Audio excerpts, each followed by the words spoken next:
Hi, my name's Min, and Gilin asked me to kind of give an introduction about myself, my foray into Asia, and, how I understand Vietnam and the prospects of technology in Vietnam. I came to live in Vietnam about 13 years ago, and I lived in Vietnam for 8 years, and then I lived in Singapore for about 4 years. In total, it's been, obviously eye-opening, life-changing, and all of that.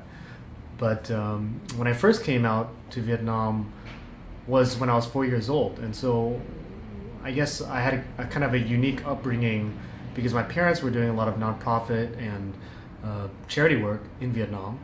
And so I went to Vietnam about 25 to 30 times before I even started living here. And that gave me a kind of a unique perspective on Vietnam, I would say, compared to my peers. I mean, even though I was raised in a kind of a white suburban area, I still felt like I understood Vietnam or what it meant to be Vietnamese more than my peers, who were Vietnamese American. And a lot of my Vietnamese American peers, including my cousins or even whereas what I had was kind of a perspective where white America and then Vietnam, and that made me feel kind of unique in its own way, right? And I also I think I was a little cocky. I thought, I knew Vietnam better than all of my cousins or my family or my peers. But I think something within me felt like I was being kind of a charlatan, right? Or like that I didn't actually know Vietnam, despite having spent that much time there.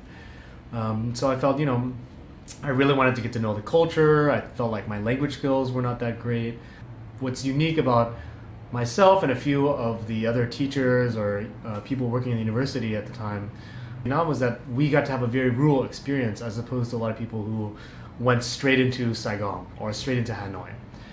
And so what happened was I was in the countryside for about 3.5 years, and that was a profound experience because my original plan was to move to Vietnam for 1 year and then move to Hong Kong.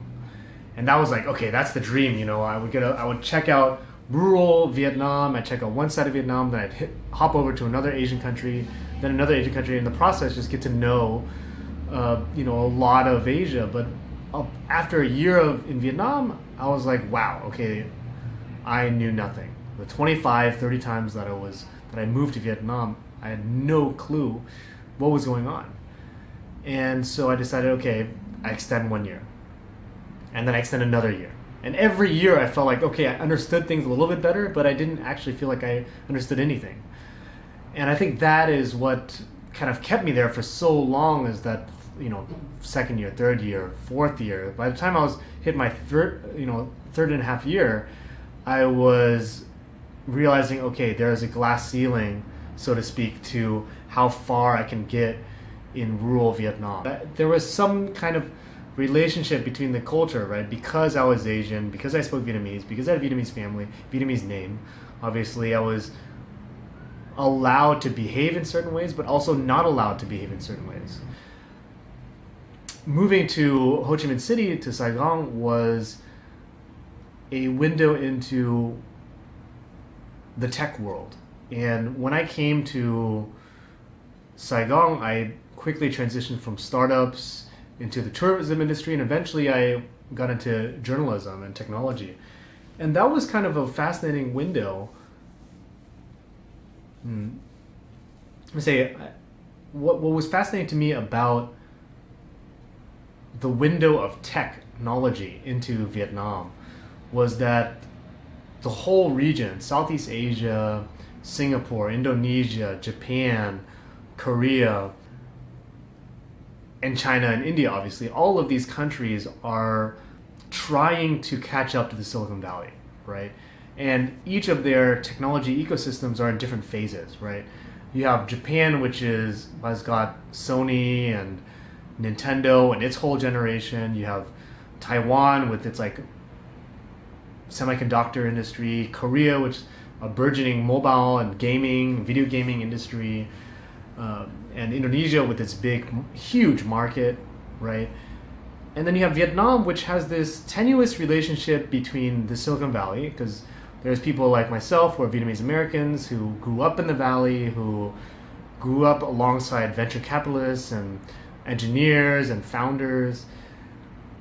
And then you have Vietnam, which is not necessarily benefiting necessarily from that tie, right? You have a few people like myself, like people from the previous generation who are starting outsourcing companies in Vietnam, who are studying companies in Vietnam like Misfit Wearables, but the relationship is spotty, right? You have people coming in and out. You have people who might even live there for 10 years, 20 years, but it's not an exchange like maybe you would see between, let's say, Koreans and Korean Americans or Chinese and Chinese Americans. It's kind of coded by the political dynamic of communism, the war, and all of that, right? And yet, you still have a very affluent and very successful Vietnamese American community, and you have a very aspirational Vietnamese community. And I think what's happened in the last decade even is a shift, right?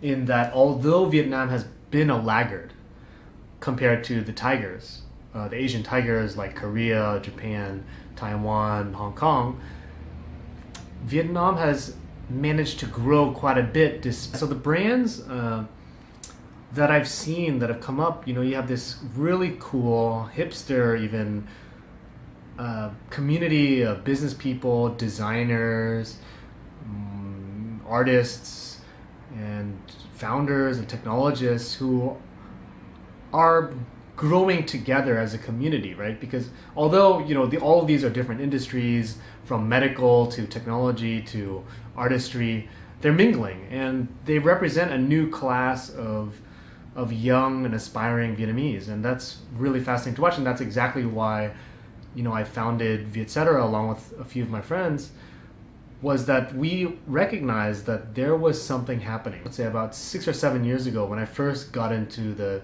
tech scene, Vietnam was aspiring to be, Silicon Valley. And you'd see, the BBC, New York Times writing articles about, is Vietnam the next Silicon Valley? And it's a ridiculous notion, right? Because really the only country in the world that, or maybe the only two countries in the world that can really be considered in that are maybe China and Israel, right? Vietnam has some technologists. It's maybe producing the most engineers in Southeast Asia, even compared to Indonesia, which is still, almost as large as the US in terms of market size and population.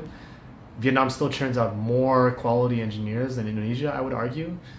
But even then, it doesn't have the investment climate. It doesn't have the market, right? It doesn't have a sophisticated. So Vietnam is not really a Silicon Valley. But where does it rank, right? Where does it fit into Southeast Asia?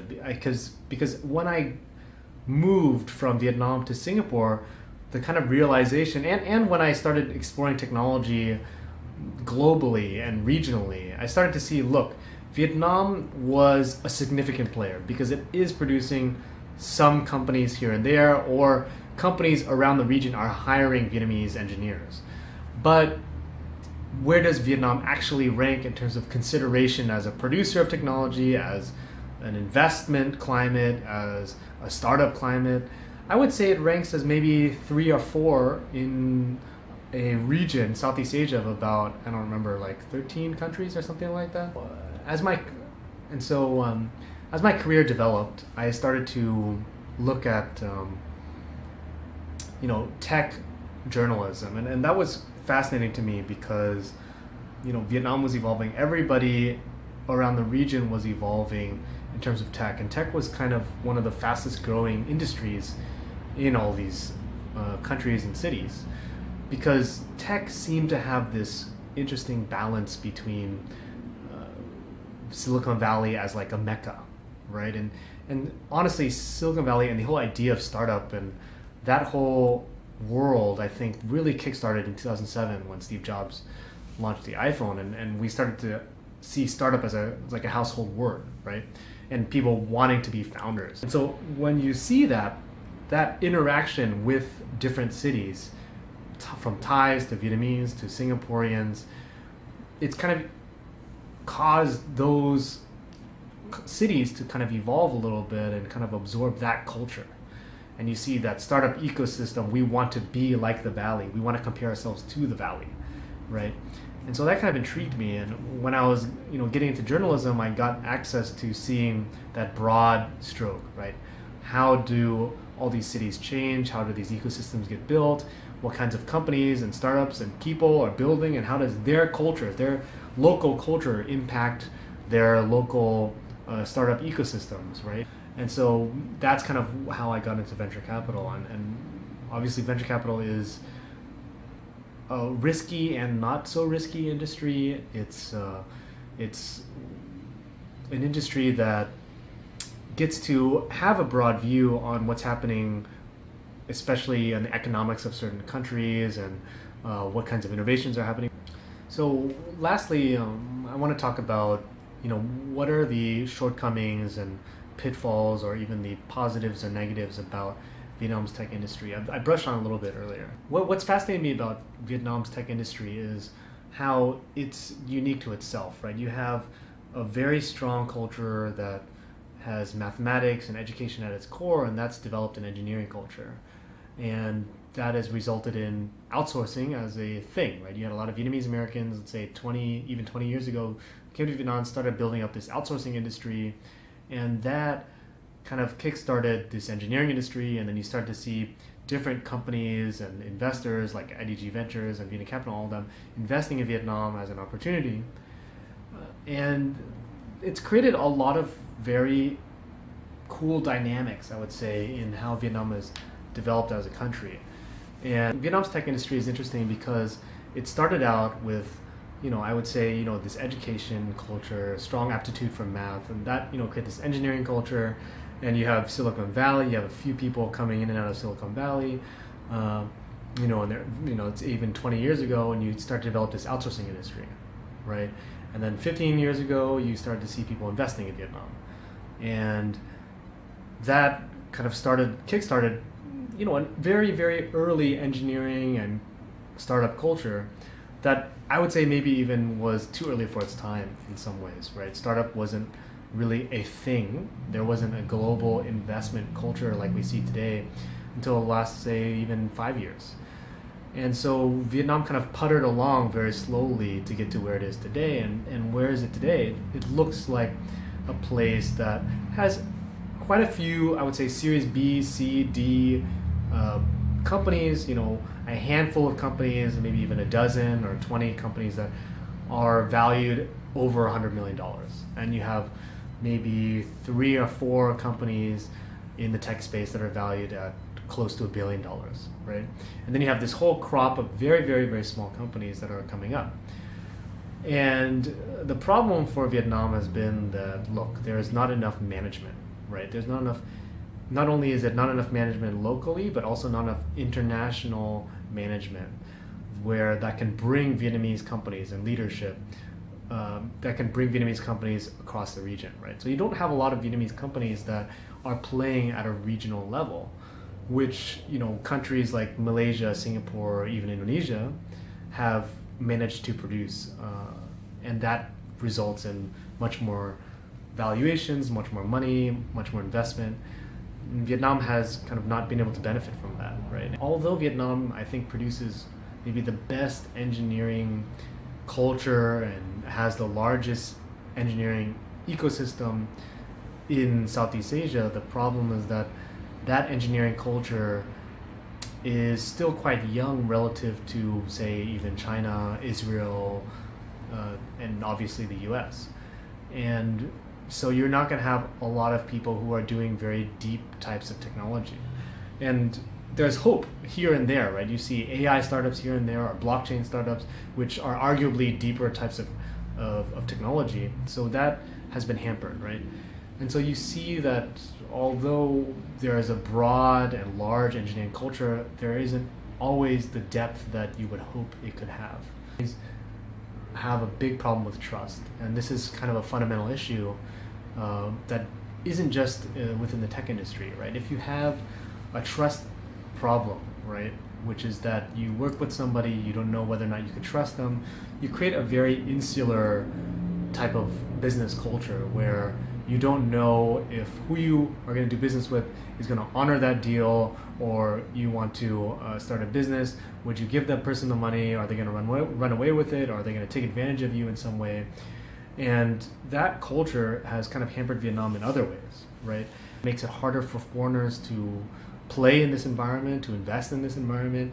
It makes it harder for local Vietnamese to adapt to this environment. But I think that within the next, let's say, 5 to 10 years, you're going to see a Vietnam that has a very large middle class, right? And it's expected to double, I think, by 2030 or something like that. And that will be a sea change in how Vietnamese investors themselves, as well as foreign investors interested in Vietnam, view Vietnam. Right now, it's the kind of this uptick time period, and the question is, will that uptick time period be hot enough? You know, if I had money to invest in Vietnam, like a lot of money, I would put it in, say, retail, FMCG, things that are touching the consumer, not necessarily in the tech space. You know, because tech is this very risky, and as the other reason, all the other reasons that I mentioned, is kind of a laggard, right? But you have this huge consumer economy that's arriving, a GDP per capita that's, you know, punching closer and closer to that middle income, beyond that middle income trap, right? And that's going to indicate to a lot of people that, hey, you know, Vietnam is a great investment destination. So, you know, and I think that's why right now in the last year or two, Vietnam has been a very hot topic, right? Because you look at the rest of the region and there are all these issues. So, you know, a lot of these things look relatively uncertain from a political and economic point of view, Southeast Asia-wise, whereas Vietnam seems to, in some cases, look more stable, right? It's a more clear trajectory, and that, I think, is one of the reasons why it's so hot, and because of the macroeconomics are arriving, right? And so that's what makes Vietnam so fascinating, and I cannot help more to recommend, you know, living out here in Asia. Asia, you know, is the future, I think, and it's quite evident given the macroeconomics, given where everything is headed. And so I can't recommend enough living out here. I mean, the cultures are amazing. There's so much variety, and people here are hopeful about the future in a certain way that you wouldn't expect to see in America in some ways. You certainly wouldn't see it in South America, and so I can't recommend it enough. So I hope that's informative, and I hope you guys have an amazing discussion, and thank you so much.